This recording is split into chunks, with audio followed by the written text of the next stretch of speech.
Mais uma vez é uma alegria estar aqui com os irmãos. Para quem eu não vi ontem, prazer.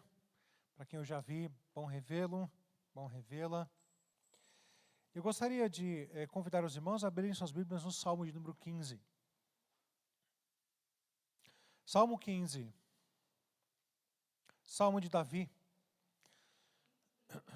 Eu tenho usado a Nova Almeida atualizada, então talvez tenha uma outra palavrinha diferente da sua versão aí, mas o sentido é o mesmo. Salmo número 15 diz assim a palavra de Deus: Senhor, quem habitará no teu tabernáculo? Quem poderá morar no teu santo monte? Aquele que vive com a integridade, que pratica a justiça e de coração fala a verdade. Aquele que não difama com sua língua, não faz mal ao próximo, nem lança injúria contra o seu vizinho.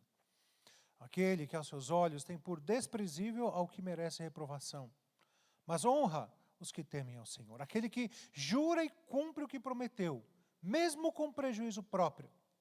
Aquele que não empresta seu dinheiro com usura, nem aceita suborno contra inocente. Vendo desse plano da igreja de adotar no ano corrente a reconstrução como tema, pensava um pouco a respeito disso. Eu sei que o livro base é Neemias, mas fico imaginando que se todos os pastores forem convidados sobre esse mesmo tema, muitos textos, mesmos textos em Neemias serão pregados. Eu falei, eu vou escolher um outro texto e abordar de uma outra maneira o mesmo assunto. Quando nós falamos de reconstrução, ontem falamos de reconstrução do casamento, através de uma comunicação saudável, hoje de manhã de uma reconstrução teológica da igreja. Hoje eu gostaria de falar sobre a conexão, basicamente, dessas duas coisas. Sobre como nós trazemos a reconstrução do relacionamento com Deus para aquilo que a gente chama do chão da fábrica, sabe como que é? Não é a torre do marfim, mas é o chão da fábrica. As coisas têm que funcionar na prática. E esse salmo fala na prática sobre como viver o reino de Deus, como vivermos uma vida para agradar a Deus. Eu sei que existem aí várias alternativas e ao mesmo tempo tentações em relação a esse tema. Por exemplo, a tentação do intelectualismo. Sabe o que eu vou fazer? Eu vou começar aqui a ler as Institutas de um Calvino.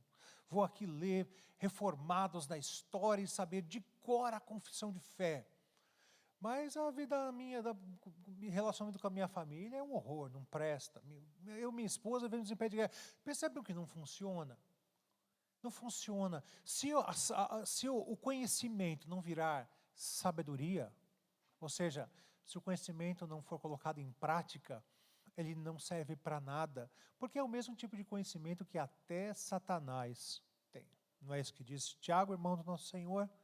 Que ele crê e teme, ele conhece, ele sabe. Quando ele tentou Jesus no deserto, ele usou as próprias escrituras, ele conhece melhor as escrituras que eu, e nem por causa disso ele é um servo de Deus, ou alguém que vive para agradar a Deus.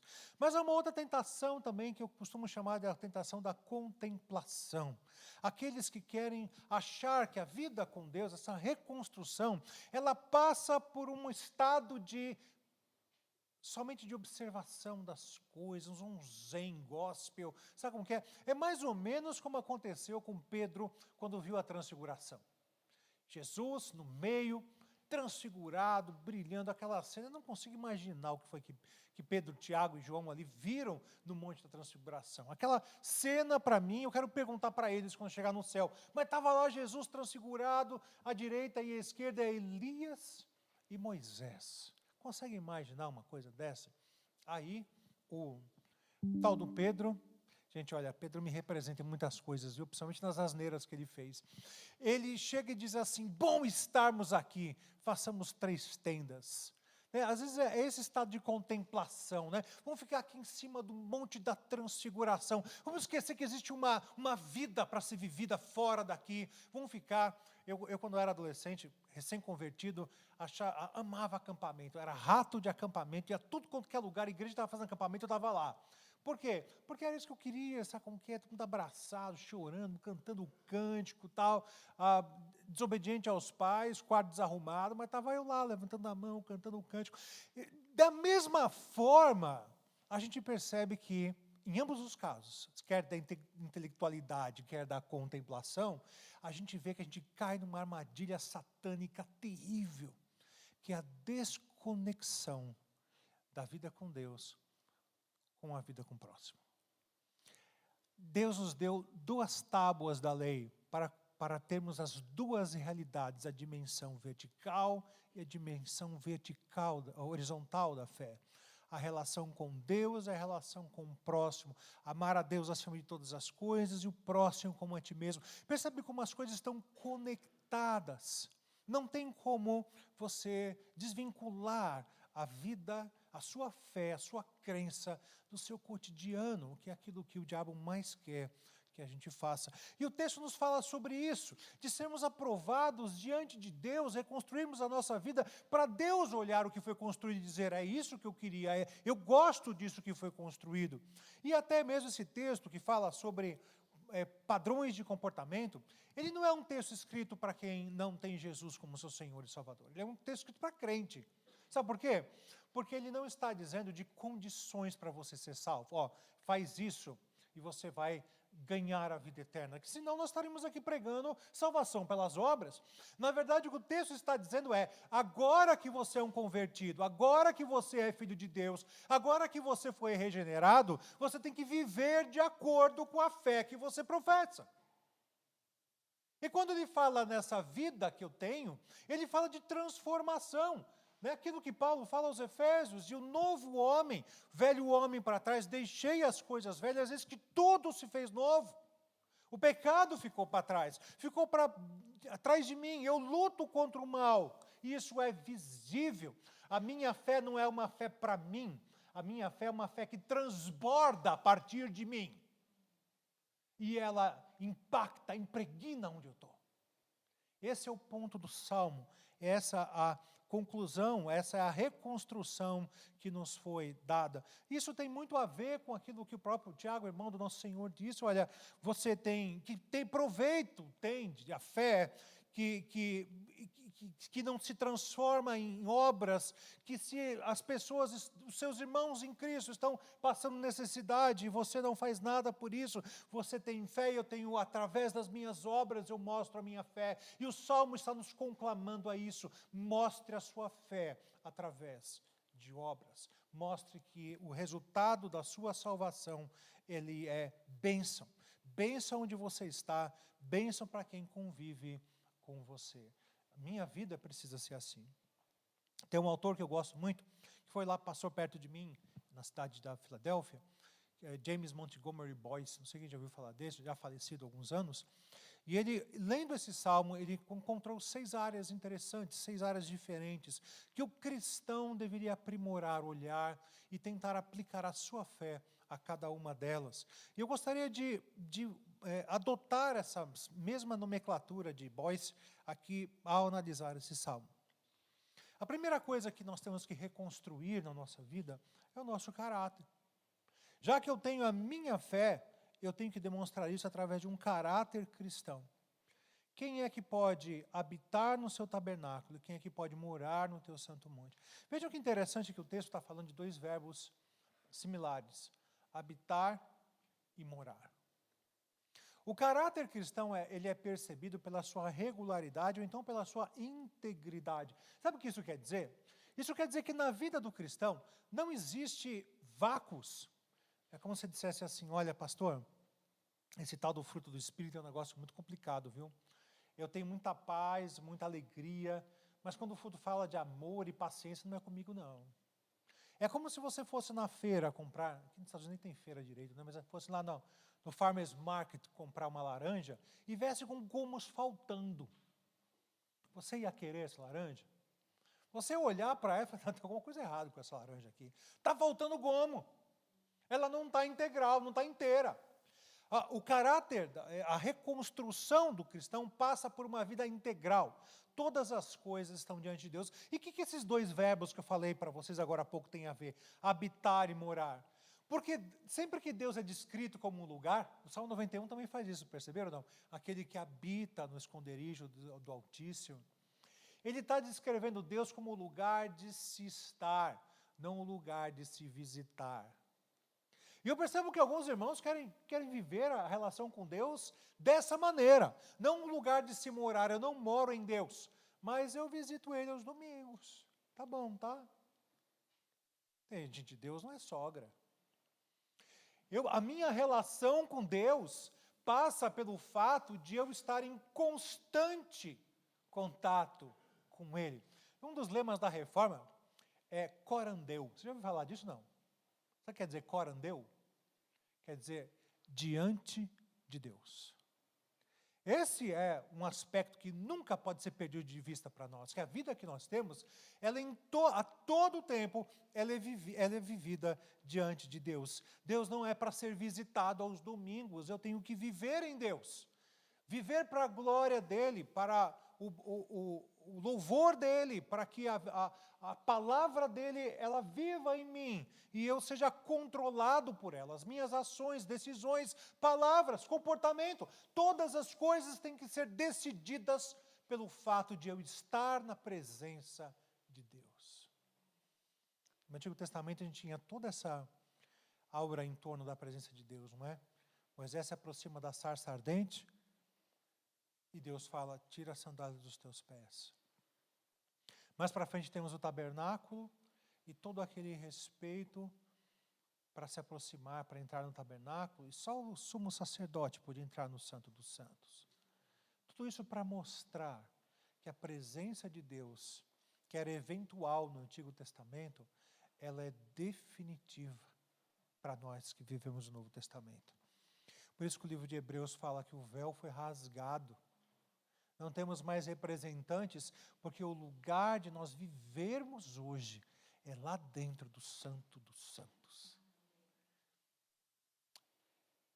E qual é a nossa reação diante disso? Quando eu era adolescente, na época que se levava a Bíblia para a igreja, espero que essa época volte algum dia, eu descobri numa livraria evangélica perto de casa, uma Bíblia desse tamanhozinho, que cabia no meu bolso. E como eu ia a pé para a igreja, conhecia muita gente, eu pensava assim, que legal essa Bíblia, eu posso levar, botar no meu bolso, e ninguém vai ver que eu estou carregando uma Bíblia. Crente é agente secreto, eu personalizava o tal.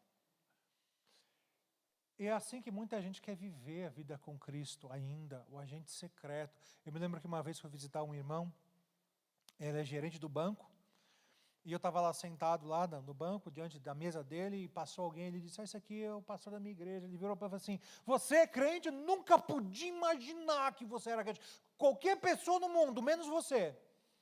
O cara foi se afundando na cadeira, afundando, não sabia onde enfiar a cara. Por quê? Porque essa é a realidade de alguns, sabe? É aquela fé tão interiorizada que não é possível ser vista a não ser naquela ação religiosa dele, de ir à igreja, sentar lá, dar o seu dízimo e ir embora, tchau, até o domingo seguinte. Integridade é o primeiro ponto dessa reconstrução. Não só não existe agente secreto, mas, meus irmãos, não pode haver no coração do cristão portas trancadas, quartos escuros, cantos sujos. Interessante que quando a gente era criança, não faz tanto tempo assim, havia aquele cântico, né, que a gente cantava, como que é? Toque, toque, toque, alguém bate a porta. Como que é isso, né? E a gente cantava o que no cântico, né? Que o mal que é só um pedacinho tem que dizer não. Mas Jesus Cristo quer a casa toda. Sim, Senhor, ó, vem em mim morar. Não é assim que a gente ensinava os nossos filhos quando eram crianças? Essa é a questão. Não pode ter lugares em que o Senhor não entra. E eu vou dizer uma coisa para os irmãos, as coisas secretas são os nossos verdadeiros deuses. Entendeu? A sua adoração secreta é o seu verdadeiro Deus. Aquilo que você faz em secreto, isso é o seu Deus. A gente pode fazer alguma coisa em secreto? Não. Pode sim. Jesus ensinou a fazer uma coisa em secreto. O que ele ensinou a fazer em secreto? Esse é o seu verdadeiro Deus. Percebeu? Entra no teu quarto, tranca a tua porta e fala com teu pai em secreto. E ele te ouvirá. Sabe quando você está na frente do computador, ou quando você leva o celular para o banheiro. Esse é o seu verdadeiro Deus. Quando você fica horas e horas pesquisando coisas para comprar que você sabe que não pode pagar. Isso é o seu verdadeiro Deus. Por isso que Jesus criticou tanto os fariseus. Por quê? Porque em público estavam orando, se descabelando para mostrar que jejuavam. Mas em secreto faziam o quê? Planejavam a morte de Cristo. Por isso que Jesus disse, vocês são filhos de Satanás, porque ele foi homicida desde o começo. Então, irmãos, integridade, esse é o primeiro tijolo dessa reconstrução, mas o texto continua dizendo que não só vive com integridade, mas que pratica a justiça, ou seja, essa integridade que é crida por ele, é difundida por ele. Ele não fica com essa integridade só para si. Não é uma justiça pessoal, é uma justiça proclamada, é uma justiça que aflora, como disse agora há pouco, que transborda a partir dele. Ele é intencional nessa justiça. Ele pratica a verdade, no sentido até mesmo de ter olhos sensíveis para aproveitar oportunidades de colocar essa justiça em prática, a justiça do reino. A gente vive naquela vibe daquele cântico antigo tão herético, que eu conheço até o autor, que depois se arrependeu tanto de ter escrito. É um cântico muito antigo, é da infância do Will, ele falou para mim. Ele falou assim, um cântico que fala assim, tu no teu cantinho, eu no meu. Você ouviu falar um cântico que tinha uma... Mas era bem isso mesmo. E é assim, isso foi escrito já na década de 70, 60, e hoje está cada vez pior. Crentes que não vivem mais como corpo, são simplesmente indivíduos que se aglutinam semanalmente. Mas quando você percebe, não existe uma real comunhão. Eu não levo a carga do meu irmão, eu não me preocupo se ele está passando por necessidade, eu nem sequer oro por ele, que deveria ser a coisa mais básica a se fazer na vida de comunidade, uma igreja. Do que meu irmão precisa? Como eu posso servi-lo? Será que eu tenho feito alguma coisa, colocado o meu dom em prática para servir a igreja? Isso tudo faz parte, não só da justiça interna, mas da justiça que tem que ser manifesta. Ela precisa estar para fora de mim, não só para dentro de mim. A justiça é intencional. Não existe lugar para crentes isolados. Lugar de brasa no braseiro. Tira a brasa do braseiro, ela morre, não tem jeito. E então, continuando agora no versículo 3, falamos sobre a integridade, falamos sobre a prática da justiça. Final do versículo 2 diz, aquele que de coração fala a verdade, e o 3 diz, aquele que não difama com a sua língua. Olha que interessante, agora ele vai trazer o exercício da fé para o discurso, para o seu vocabulário, para a maneira como você fala, se dirige. Gente, há uma aplicação muito clara aqui. Bem, falar a verdade é alguma coisa que é, no mínimo, exigida, mas parece que não é tão claro. Aliás, é um conceito muito difícil de ser vivido na vida do imigrante. Vai dizer que não. Falar a verdade. Quantos jeitinhos você não quer dar para poder adaptar-se a esse país? Falar a verdade é condição da sua fé. Quando eu estava com um problema no meu processo migratório, o advogado me propôs, você pode falar isso aqui, aquilo outro. Eu falei, não, isso eu não vou fazer. Eu prefiro ser deportado do que fazer isso. Graças a Deus eu não fiz. Agora, eu me lembro de um caso de um diácono da igreja que trabalhava com body shop. Funileiro, latoeiro, depende da região do Brasil que você é. E ele fazia o seguinte, ele comprava os carros que deu perda total da seguradora, reformava o carro e vendia. Entendeu, né? Comprava super barato, reformava e vendia. Aí quando chegava o camarada lá, via o anúncio do carro em perfeito estado, perguntava para ele assim, esse carro já foi batido? Gente, o carro tinha dado perda total. É até estranho perguntar isso. Aí o que ele respondia? Comigo nunca bateu. E foi interessante que depois de ele ter crescido na fé, ele parou de trabalhar com isso. Não mais fazia isso. Eu fico pensando que talvez, quantos prejuízos financeiros a fé não gera, não é? Mas ficar entre nós, isso é o mais importante. Ou é o reino de Deus e a sua justiça? E você vai crer que as outras coisas serão acrescentadas.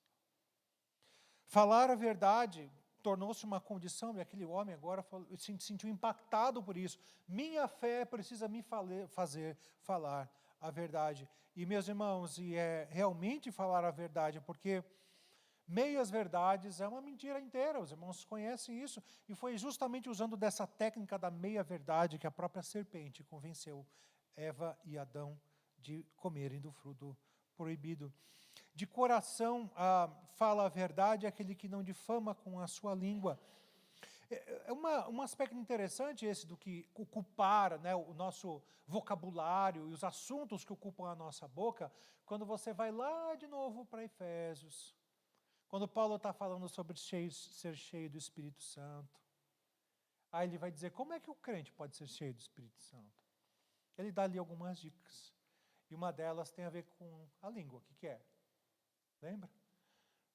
Falando entre vós com salmos, entoando e louvando de coração hinos e cânticos ao nosso Deus.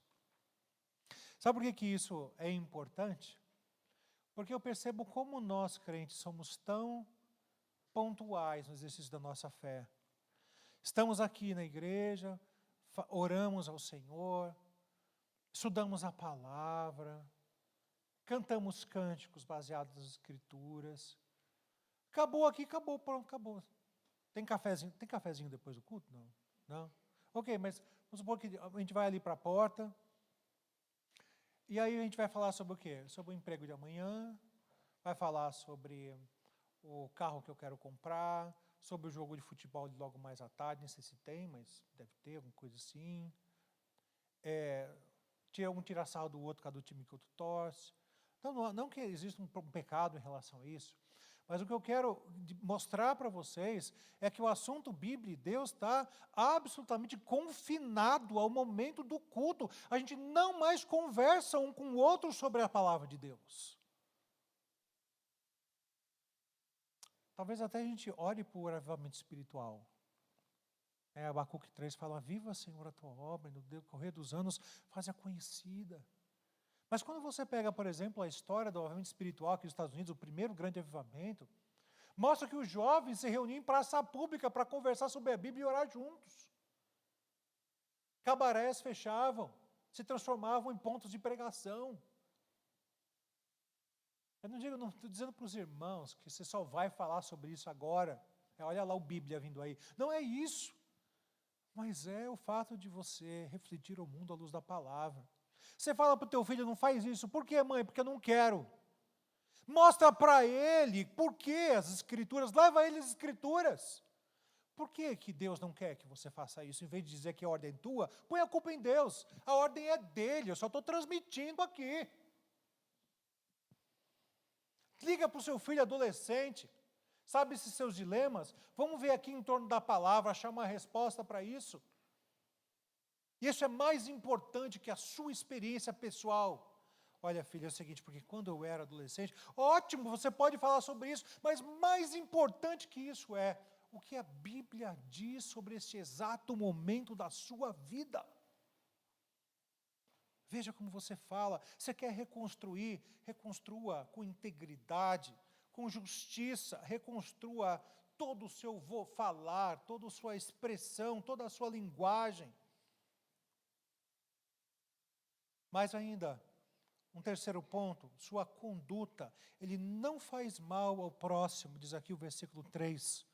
Não faz mal ao próximo, nem lança injúria contra o seu vizinho. Veja, ofensa, respeito. E o seu vizinho aqui, mais uma vez o seu próximo, focando exatamente o contexto mais íntimo dele. E eu vou dizer uma coisa, irmãos, quanto mais próximo você é uma pessoa, maior é a possibilidade de fazer mal a ela. Raramente você vê alguém matando um desconhecido, já viu isso? Não. Eu não conheço você, matei. Não, não é assim. Geralmente os crimes são passionais, envolvem emoções. Você não odeia quem você não conhece, você odeia quem é próximo de você. Ontem eu estava até falando sobre isso, né, que Uma mesma reação de um desconhecido você trata com muito respeito e polidez. Mas se é de alguém próximo seu, principalmente da tua família, você descasca, você joga, vomita em cima, você destrói. Quanto mais próximo, mais liberdade. Quanto mais liberdade, maior a capacidade de destruição da nossa parte. E é por isso que agora o Salmo vai falar sobre essa nossa conduta, enfatizando o nosso relacionamento próximo. Veja, que não faz mal ao próximo. Quem é o seu mais próximo? Quem é teu mais próximo? Por favor, não fala que é Jesus, não, tá? Não vem espiritualizar as coisas aqui, não. Não é disso que eu estou falando. Quem é o seu mais próximo? Olha para o lado. Esse é o teu próximo. Ninguém está mais próximo do que quem é a pessoa que está do teu lado. Teu marido, tua esposa, teu amigo, teu irmão na fé, teu pai, tua mãe, teu filho. Esse é o seu mais próximo. Se você pensa em reconstruir a tua igreja, desculpa te falar, mas necessariamente você vai ter que reconstruir seu casamento. Necessariamente você vai ter que reconstruir a relação com os teus filhos e com os teus pais. Se você não tiver um casamento sólido, uma família forte, jamais uma igreja vai funcionar direito. Jamais. Não queira se enganar com isso. Por isso que o texto está falando de próximo, fazer mal. Não faz mal ao próximo. Qual a importância que você dá ao próximo? Quarto princípio, quarto ponto aqui, no versículo 4, aquele que seus olhos têm desprezível ao que merece reprovação, mas honra aos que temem ao Senhor. Está falando dos nossos valores e modelos. Ontem, conversando com ele novamente, falava sobre aquela música do Cazuza, os meus ídolos morreram de overdose, aquela declaração do Cazuza. Meus irmãos, é bem isso aí, né? Quem você escolhe como seu modelo? Aí quando você vê que no Brasil, os modelos dos brasileiros é Anitta. Meu Senhor, é de matar uma coisa dessa, não é? É modelo de formação política, modelo de justiça social, é a Anitta. Meu Senhor, onde é que a gente vai parar? Interessante que quando a gente olha para Paulo, ele falava que ele tinha um modelo, mas interessante também que ele se punha como um modelo. Ele dizia assim, imitem a mim, como eu imito a Cristo. Os modelos que nós adotamos dizem muito sobre a nossa fé, dizem muito sobre o que nós queremos ser, onde nós queremos ir, o que nós queremos nos tornar. Quem é um modelo para você? Quando você olha assim uma pessoa de sucesso, quem é o modelo? Homens, vocês vão ter um estudo sobre masculinidade. Quem é o maior modelo de masculinidade para vocês?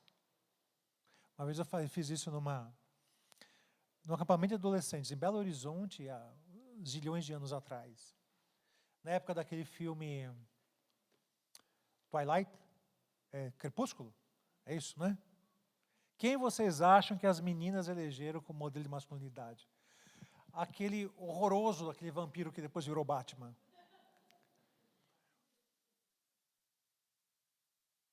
Assim, porque se não tem valores, é óbvio que os modelos vão estar comprometidos. Entenderam? Se vocês não sabem quais são as virtudes, como eleger os modelos? Quando você fala de masculinidade, por exemplo, não existe masculinidade sem a disposição de sacrifício. Não existe feminilidade sem a disposição de ser serva. São modelos adotados. Perceberam? Por isso que, se você vai pegar lá Efésios capítulo 5, sobre a vida no lar, o que a gente percebe ali? Um chamado à feminilidade, à masculinidade, com base no quê? Na relação Cristo com a sua igreja. Esse é o modelo. Esse é o modelo. Homens, o modelo é Cristo, não menos do que isso. Ele está chamando, então, vocês homens a se parecerem com Ele e fazerem obras parecidas com o que Ele fez. E vocês mulheres a se parecerem no casamento como a igreja se parece na relação com Cristo. E se você pudesse resumir, eu resumiria assim. Deus chamou maridos para morrerem por suas esposas e chamou esposas para viverem por seus maridos. Duas tarefas tremendas, difíceis, desafiadoras, mas ambas tarefas maravilhosas de serem realizadas e trazem felicidade ao coração porque cumpre o propósito de Deus para nós. Por isso, irmãos, quais são os seus valores? Quem você imita? Quem você elege para ser o seu futuro? Eu quero ser assim amanhã. Continuando aí, caminhando para o fim. Sua integridade, segunda parte do versículo 4. Aquele que jura e cumpre o que prometeu, mesmo com prejuízo próprio. Meus irmãos, vocês sabem que, indo lá para os 10 mandamentos, não tomar o nome do Senhor em vão. Não usar o nome do Senhor em vão. Que na verdade na língua original quer dizer não carregar o nome do Senhor em vão. Você já ficou com vergonha de alguma coisa que o seu filho fez? É normal, né? Ele apronta, você é chamado na escola por aquilo que o seu filho fez. A gente morre de vergonha de fazer uma coisa dessa. Mas por quê? Foi ele que fez. Sabe por que você fica com vergonha? Porque ele carrega o teu nome. Quando ele se envergonha, você vai junto. Você se envergonha junto. Porque ele te representa. Ele carrega o teu nome. Pelo menos o seu sobrenome. Essa é a concepção aqui de sua integridade. O seu testemunho é importante. Sabe por quê? Porque você carrega o nome de Cristo. Por isso que você tem que ser uma pessoa crível, uma pessoa que as pessoas acreditam em você. Quando, tempos atrás, dizia que o negócio era feito no fio do bigode. Sabe como que é isso? Já ouviram essa expressão? Não. Isso aqui a gente vai fazer no fio do bigode. Por quê? Confiando na sua palavra. E as pessoas tinham palavra. Hoje em dia, até mesmo isso mudou, porque é tudo tão circunstancial e é tudo tão volátil, não existe mais absolutos. Qualquer coisa pode ser interpretada de qualquer maneira, mas a palavra diz aqui, faz parte da minha reconstrução pessoal, a minha integridade. O meu testemunho é mais caro do que qualquer dinheiro que eu possa tirar de vantagem disso. Dei minha palavra. Isso significa muito. Deveria significar muito para o cristão. E por fim, no versículo 5, a gente vê aquele que não empresta seu dinheiro com usura, nem aceita suborno contra inocente. Essa é a sexta característica aqui, que é a reconstrução da mordomia pessoal. O conceito, por que ele não faz isso? Por que ele não empresta seu dinheiro com usura? Por que ele não é um agiota? Porque ele entende que o dinheiro não é dele. Não é assim, os bens duráveis, ou mesmo dinheiro em si, prata, ouro, existiu antes de a gente viver e vai continuar existindo depois da gente. Não é? Os faraós que tentavam levar a sua fortuna dentro das suas pirâmides, tumbas, foram todas elas saqueadas e eles se transformaram em múmias. Ele sabe que tudo que ele tem provém do Senhor e deve ser usado para a glória dele. E usar os nossos recursos para a glória dele significa muitas coisas, como, por exemplo, não gastar dinheiro com aquilo que é supérfluo. Por isso que acusam os protestantes de serem os primeiros capitalistas e banqueiros, né, vindos da lida de Calvino, essas coisas todas. E eles não estão 100% errados. Na verdade, quando você começa a pensar que o dinheiro é do Senhor, você é só o mordomo dele, só está tomando conta daquilo que é do Senhor, você é muito mais criterioso para gastar o seu dinheiro. E se você é criterioso para gastar o seu dinheiro e tem sabedoria para fazer isso, o que acontece? Começa a sobrar um pouquinho por mês. Você começa a poupar. É uma questão interessante, não é? Uma consequência interessante. Viver para a glória de Deus e enriquecer. Se você quer uma teologia da prosperidade bíblica, é essa daqui. Mordomia cristã. Usar seu dinheiro para a glória de Deus. Com honestidade, Não somente isso, mas a segunda parte do texto diz, ele não é um agiota, não empresta dinheiro com usura, justamente porque faz parte de glorificar a Deus com os meus bens, abençoar o próximo. Quando digo aqui, até uma dica, né? Não é nenhum mandamento bíblico, mas uma dica que eu sempre dou. Nunca empreste dinheiro. Dê. Dê dinheiro, nunca empreste. Emprestar dinheiro é acabar com o relacionamento. Ou no caminho disso, né? Se alguém diz assim, olha, eu estou muito apertado, você me empresta 100, você diz assim, olha, eu não tenho 100 para te emprestar, mas eu tenho 50 para te dar. Vou te dar esse dinheiro, você não precisa me prestar conta disso. É um presente. Pronto, você não vai ter mais problema nenhum com essa pessoa. Mas emprestar é um problema sério. Ele é mordomo, ele é fiel nos seus dízimos, ele sabe disso. Eu vou dar ao Senhor, que a palavra que o irmão usou no púlpito aqui foi primícias. Senhor, eu vou dar ao Senhor o que eu tenho de melhor. E eu vou mostrar isso não só como um ato de alegria, mas como de fé. Tudo que eu tenho provém do Senhor. Agora sim, irmãos, esse texto, né, terminando aqui esses 6 pontos, né, falei aqui de 6 pontos de reconstrução. Reconstrução do seu caráter, reconstrução do seu discurso, reconstrução da sua conduta, dos seus valores, da sua integridade e da sua mordomia. Certa vez Jesus se encontrou com um jovem rico, lembra disso? Não. Aí no final da conversa, Jesus dizendo para ele, faz isso, tal, aquilo, ele tem feito desde que era criança, mentira, mas ele disse que tinha feito. E então, essa é a reação de alguns. Olha, pastor, olha, eu lendo esse Salmo 15 aí, dizer para o senhor, viu, 8,5 eu tiro. 8,5 eu tiro, passo bem. Ou então você pode falar assim, olha, está ali, olha, raspando, dependendo da média aí, se for 5, 6, eu consigo passar. Mas esse texto, ele serve, sabe para quê? Para nos humilhar. É para a gente olhar para esse texto e falar, Senhor, eu estou muito longe desses padrões. Senhor, tem muita coisa para ser feita na minha vida, eu estou muito distante disso aqui. E aí, quando a gente olha para esse texto de novo, a gente percebe que esse texto está descrevendo alguém. Você reparou, não? E esse alguém não sou eu. Quem que esse texto está descrevendo? Quando você fala a respeito de integridade, sobre quem que esse texto está falando? Sobre o uso das suas palavras para abençoar, sobre a questão da prática da justiça, de fazer bem ao próximo o tempo todo. De quem, irmãos, que o Salmo 15 está falando? Ele está descrevendo o meu Salvador, com perfeição, com louvor. É Ele. Eu consigo ver aqui nesses versículos que é Cristo que está sendo descrito. E agora volta ao ponto principal. Irmãos, nós não somos chamados a fazer isso, não vou perder o céu.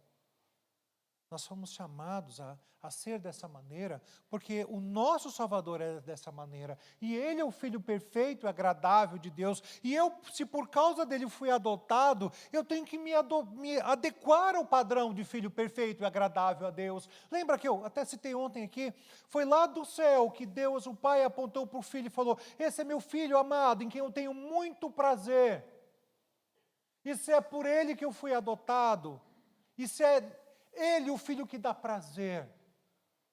Se eu sei que eu fui resgatado do inferno, da morte, por amor, a minha reação tem que ser querer dar prazer ao meu Pai, satisfazê-lo, me parecer com Jesus.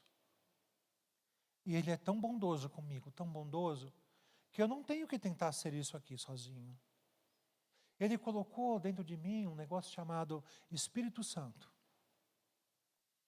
que Ele me dá toda a força, toda a capacidade para lutar contra o mal interior do meu coração, contra as astutas ciladas de Satanás, contra os padrões do mundo vigente. Ele me dá força para isso e produz dentro de mim o Espírito Santo. Só que ele precisa de combustível. Qual você acha que é o combustível? A palavra e a oração.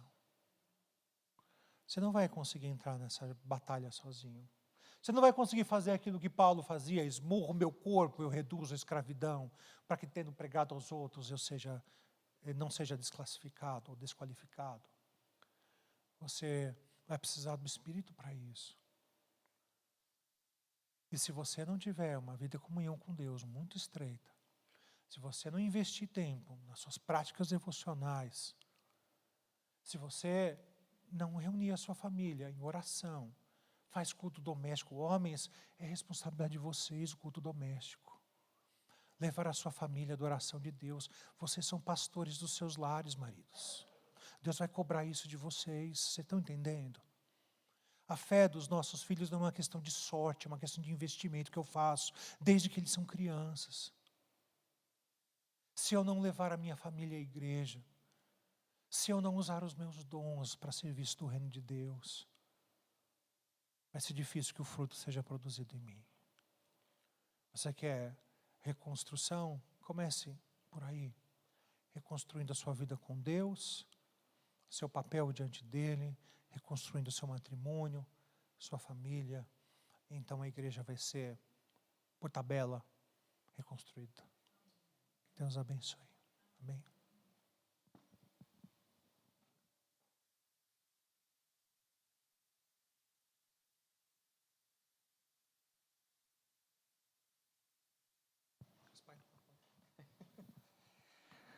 Amém, irmãos. Encerrando esse culto, vou pedir para o pastor aqui, Fernando, fazer uma oração final e impetrar a bênção. Espero que vocês tenham sido abençoados pela mensagem. A gente vai disponibilizar a mensagem aí no nosso canal do YouTube depois, para quem quiser compartilhar. E Deus abençoe a semana de vocês. Vou ficar de pé para a gente orar. Querido Deus, o Senhor nos deu a Tua palavra, Pai. O Senhor nos deu a Tua palavra. Talvez haja irmãos aqui completamente sem esperança de que possa haver alguma mudança. Mas a Tua palavra é descrita como aquela que é poderosa para dividir alma e espírito, juntas e medulas. E foi exatamente usando esta mesma palavra que o nosso Salvador derrotou Satanás. Por isso, Senhor, nos ajuda por ela. Encoraja-nos por ela, alimenta-nos por ela, para que possamos reconstruir. E que o Senhor seja louvado e adorado por esse novo projeto de eu, que o Teu Santo Espírito vai gerar. Seja conosco, Senhor, e dá força a cada um dos Teus filhos aqui presentes, para entrarem nessa batalha, saírem da letargia pessoal, e entrarem nessa batalha com tudo, para que possam viver para a honra e glória do Teu nome. Ajuda-nos, Senhor, abençoa esta igreja, que já a amo, Senhor, mesmo com um contato tão recente. Abençoa o pastor que o Senhor está mandando para cá, os anos que se seguirão, os líderes da igreja, os homens dessa igreja, ó Pai, para que assumam as suas responsabilidades e larguem a omissão, Senhor. Abençoa as famílias dessa igreja, os casamentos, que sejam eles edificados no Senhor, e embasados no Senhor e no Teu amor. Cuida desses queridos irmãos, Pai, em nome de Jesus. Amados, que a graça do nosso Senhor e Salvador Jesus Cristo, e o amor eterno e incomparável do Pai, e o Espírito, a exortação e a consolação do Espírito, bem como o seu ensino, estejam convosco, irmãos, hoje e para todo sempre. Amém. Pode sentar, querido.